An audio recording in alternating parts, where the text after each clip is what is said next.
حقایق تازه امسر اجمل زین. اجمل زین با کی عروسی کرده است؟ اجمل با امسرش در کجاست؟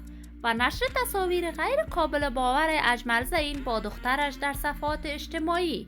ما در این ویدیو پیرامون همین موضوعات خواهیم پرداخت، پس در ادامه با ما باشید.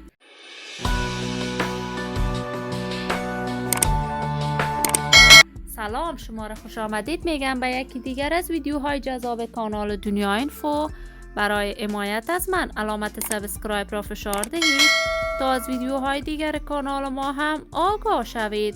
اجمل زین هنرمند مطرح، ناماشنا و تازهکار افغانستان است که این روزها با سرودن آهنگ‌های عاشقانه‌اش نامش در میان جوانان افغانستان به اوج شهرت رسیده است.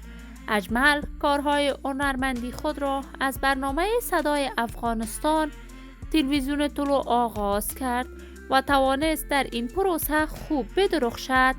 اجمل زین تحت حمایت خاص آریانا سعید قرار می داشت و با کمک آریانا سعید توانست به شهر لندن برود. اجمل زین با جمال و زیبایی که داشت بیشتر افغانان شایق و وابسته وی بود. اجمل زین با آنکه به کشور لندن رسید ازدواج کرد و ثمره ازدواجش اکنون یک دختر می باشد.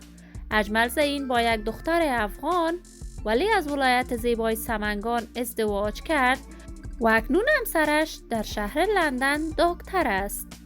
این روزها اجمل زین تصاویر از یک سالگی دخترش را در صفحات مجازیش از جمله اینستاگرام نشر کرده است که مورد حمایت بیشمار مردم و علاقمندانش قرار گرفته است. اجمل زین با سرودن آهنگ‌های عاشقانه در میان جوانان افغانستان شهرت خوبی دارد و بیشتر اوقات آهنگ‌هایش به زبان دری می باشد، اما به لهجه شیرین پشتو هم تاکنون چندین آهنگ دارد. ما هم آرزوی موفقیت، سلامتی، کامیابی برای تمامی جوانان کشور خود داریم. دوستان نهایت عزیز، شما هم نظریاتتان را در بخش کامنت با من شریک بسازید.